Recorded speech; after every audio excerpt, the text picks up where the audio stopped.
going live. 5, 4, 3, 2, 1. Hello, cats and kittens. Odewa Jose Roscoe, back in the Crisis Corner for my review or my impressions of One Piece Chapter 1008, Leader of the Atamayama Thieves Brigade, Shiradoji. Anyway, this chapter is not solely focused on the Shiradoji, but obviously he takes center stage to a good degree. Anyway, the main thing is Odin did not come back from the dead, which we all knew.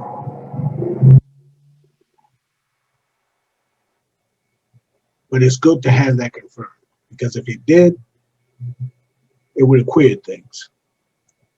Odin boiled to death in that pot. That's the end of him. So it turns out that this was in fact a trick. A treacherous trick by the villainous Kanjuro. Kanjuro has to die. He's got to go. At this point, could you hold out any type of hope that he will be redeemed? Is there a redemption arc in here for him somewhere before the end of Wano? I doubt it, because some of the stuff that he's pulling can't really be forgiven from my standpoint. But Oda, he seems to if anybody can do it, Oda can do it. Anyway, but the Kanjuro, he's really pushing it. I mean, he comes in here, he plays on their sympathies and plays on their love for their master, Odin. I guess his plan was to catch him unaware, and eventually, no matter what, I don't think that his puppet Odin could have defeated them all. He was obviously going to win their sympathies, maybe catch them off guard and either blow them up or individually stab them, but the point wasn't to defeat them with that fake Odin as such. So it was all a cruel trick to play on people who, he's got to go. Kanjuro's got to go. Anyway, the majority of the scabbards were so overwhelmed with grief and their love for their former, friend and master Odin, and they're almost bought into it. But in the end, Shiradoji pretty much sussed it out. He took a hit for that was meant for, I guess he was trying to, he was going to get Kinemon. His plan was to stab Kinemon, I guess, off guard, but the Shiradoji took the hit. And I'm not going to say he's dead, because not only did he take the stab that was meant for Kinemon, but after being exposed by Ashura, he ignites some dynamite that was meant to blow either all of them or at least some of them up. Had it gone off in that room, potentially, I guess based on the explosion, the explosion, I think the plan, it seems like the plan was just blow them all up. Yeah, because when I look at the explosion itself, it took out a good side of the house, which probably would have been in their weakened state, probably could have killed them all. But then again, people get blown up a lot in One Piece, and they don't seem to die that easily. I'm not even sure. Well, I don't think that would have killed them. But they would have been messed up pretty bad. And they'd have been easy pickings for anybody else that came along. But Ashura takes the hit for him. And now you get into this little attrition thing that's going on. That seems to be going on. The scabbards realize that Momonosuke is in danger, because Kanjuro says, I'm still alive. This is just a puppet. I'm someplace else, and I'm heading off to kill Momonosuke. All right. So Ashira takes the hit, and they're honor bound to go save Momonosuke, so they take off. To go do that, lo and behold, Jack shows up. All right. This is where you get into the attrition. Uh, Jack has to be dealt with, or Jack's there to kill them all, you know, if possible. He's damaged himself, but he's there to kill them all. So the question is, who's going to stay here and fight Jack? What combination of people, or who's going to stay here and fight Jack while we go save Momonosuke? Because they are honor bound to save that man. So Inuarashi steps up and says, "You guys go ahead. I'll take care of this. I'll take care of Jack. Y'all go ahead and save Momonosuke." I would have thought that Nekomamushi and Inuarashi would have stayed and fought Jack, because I'm not sure. I'll put it this way. Back on Zou, the two of them tag team Jack. You know, they would fight for periods of time, and the other one would jump in. So they tag team Jack. So technically, either one of them was enough to hold him off without them both jumping him. Both of them jumping him was enough to give him the damage that he currently has. So to make it easier, I would have thought that both of them would take care of Jack and the others would go to save Momonosuke, because I'm not sure that it would take all of the remaining 8 scabbards to take out Kanjuro. So you only need enough people, well, the remaining 7, I guess. Now that Ashura has met his fate. Anyway, so all I'm saying is they could have spared another person, because taking out Kanjuro, I think they have enough hands to do that. You know, he's more shiesty and slick than he is powerful, I think. That's my impression. Anyway, but I will give Inuarashi, he got a pretty good line. And, you know, Jack's talking about, you know, there's no moon up here for you to see, you know, so he could use his Sulong for him to fight. And Inuarashi said, you know, there ain't no gas here either, so let's do it. That's pretty hardcore. So I'm feeling that. Now, this is not the fight that I expected to see, though. And I'm not unconvinced that Sanji will come in and bail Inuarashi out at some point. Although I still thought Sanji Queen was going to be a fight. All the fights are confusing at this point. You know, I'm getting slightly impatient, but I'm not mad because the story is good. Don't get me wrong, Oda's a beast. He's doing what he does, what he usually does. But there are so many undercards and so many scores that need to be settled. The scabbards alone, you know, you could just set up a layer of fights for them, you know, with this business of trying to save Momonosuke. It wouldn't even involve the rest of the Straw Hat crew and all that. So again, it's getting into a situation of attrition. Ashura Doji is gone. You got Inurashi's going to fight Jack, which I'm not sure that's an even fight, but he's out of the picture. So you have who you have left. And they may run into other people that will lessen their numbers until they get to Kanjuro. So there's that. Then probably the bit where Orochi shows up, everybody knows he wasn't dead. So he shows up and he's lighting fires and stuff like that. That didn't really interest me that much. And there was only a panel or two, 1, 2, 3. Well, he was only involved for half a page, so he's alive and he's, you know, doing what he does, burning down the castle, and he's trying to get his revenge. You know, you should have killed me when you had the chance. All right, whatever, that's fine. That's gonna play itself out. I'm not really interested in him. And then we get a page dedicated to Momonosuke, who is still on the run with Shinobu and Yamato.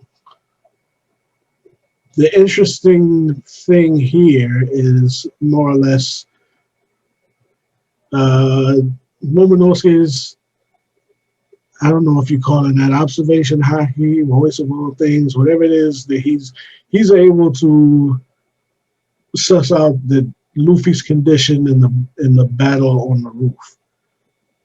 So not only can he transform into a dragon, which we know he could do, and we know that although we now know that that form was taken from a devil fruit developed off of Kaido himself, which is interesting. I'm still not sure that Momonosuke is going to play a meaningful role in this fight because as a combatant, I don't see him being of a level to threaten anybody. He has potential, but I think that potential is in the future. I don't think it's going to matter that much here unless he summons Zou and just starts cleaning stuff out. I don't know.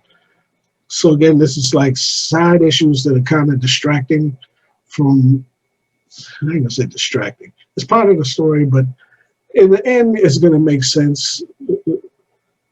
Oda piles layers upon layers and they all connect and click at a certain point. This just isn't that point. But this is side information. Keep it in mind, file it away, move forward. Back up to the roof. This is interesting in that the fight seems to be, the momentum of the fight is swinging back towards Big Mom and Kaido. Although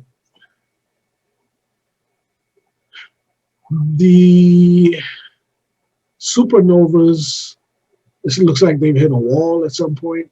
Luffy still isn't, he can't use his haki yet.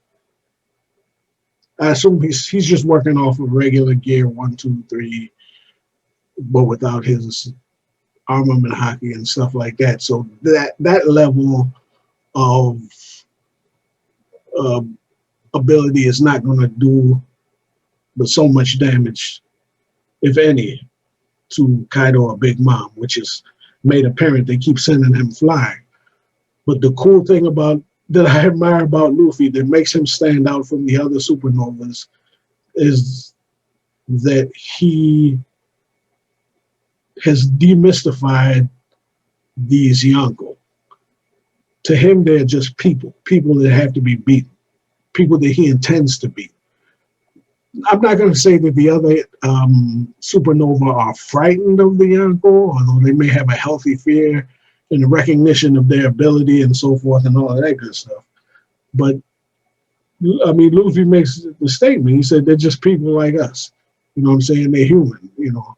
If before you can supplant your idols or whoever you feel that you have to supplant that's ahead of you, you to a certain extent you got to drag them down to your level. You have to see them eye to eye and say, you know, even if that's Elvis Presley or Joe Montana or whatever, he puts his pants on one leg at a time, just like me. And that's where Luffy's at. You know, these guys, they're just guys. You know what I'm saying? Yeah, they're strong guys, but they're guys. And they have to hurt. At some point, they have to hurt. They have to bleed. And we're going to beat them. You know what I'm saying? Just keep getting at it. There's an interesting pattern where he's like, you know, he gets sent flying again. And he's like, you know, so what are we just up here supposed to, are we just up here to lose? And he's like, no, we're trying to think of how to win. You know what I'm saying? So Zoro says that to Luffy, which is the calm level-headedness that Zoro gives to him, you know. It's cool. Luffy, he's demystified these guys. And it's cool because on that last panel, you get that spread, that 3/4 page spread. I guess you could say it's a double page spread or whatever. And just looming figures of Big Mom and Kaido. You know, Kaido's in his hybrid form. He got now 4 more horns and he's grown and he got scales and all that. And it looks very intimidating. And Kid even makes a statement, you know, it looks like hell, you know. It feels like being in hell or it looks like hell. And he's like, Luffy again, he gets an awesome line, you know. That suits me fine. You know, I've been to hell and back plenty of times. This is a whole turn. That's brilliant. it just shows that this kid, he's battle tested. He's up to the challenge. You know, he's here to win. And it's cool that he's at this point in his journey. You know, he's standing toe to toe with two Yonkos, and even Kaido is like loving it. You know what I mean? He's like, you know, that light never, it never leaves your eyes.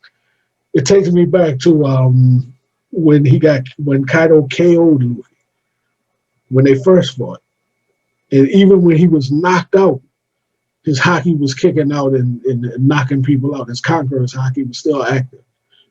So Kaido recognizes that this is he's looking at Luffy and say he's one of us. You know what I'm saying? He's of that cut of a Yonko. To me, that's what he's saying. He's feeling this. You know what I'm saying? Now, does he feel absolutely threatened by Luffy? Well, he knows that he can do him damage. Kaido knows that Luffy can hurt him, but I don't think he's at the point where he feels like he can lose to him legitimately, and especially not with Big Mom by his side. Now, of course, I'm convinced that Big Mom is going to turn on Kaido, but I don't know if it's going to be during this fight. So, but that's another story for another day. But I'm feeling where Luffy is in this fight. And I think he's going to drag the other supernovas up with him, you know, which is what he usually does. He inspires people. My big question is, can these five physically defeat Kaido, let alone Big Mom and Kaido? Because I remember, you know, hearing that at one point, even Oda was saying he didn't know at a certain time how he was going to have Luffy defeat Kaido, but he has to do it. Is there some way that they can pull a legitimate win? Do they physically have the ability to defeat these two? That's what I want to know. Is Luffy on the level? Or by the end of this, will he be on the level of a Yonko legit? That's my question. Because I don't even know. I mean, Kaido hasn't even gone all out yet. Now, granted, nobody on that roof, I think, has gone all the way out. I don't think we've seen at least Luffy and Zoro. I don't think they've gone to the edge yet. Peaked, I mean, absolutely blown it out and gone with everything that they got, every new technique, every ounce of energy that they have yet.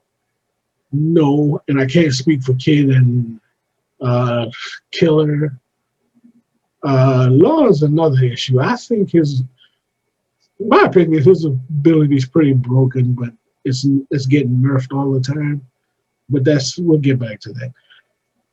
But I love the chapter. I thought it was a pretty good chapter for a few reasons. I think it's a pretty good chapter, but at the same time, it kind of queers things because it's adding layers and layers of potential to where these fights could go. But at the same time, I'm getting impatient. I just want to see the fights. I want to just see the resolution of this, but I don't know when it's coming. But I'm going to just keep reading until it does come. I want to see these fights get into full swing and see who's got what. You know what I mean? But that's it. Cool chapter. Respectable man, Ashura Doji. He's not dead. But respectable man, Ashura Doji. We'll see what happens next chapter 1009. Until then, stay loose.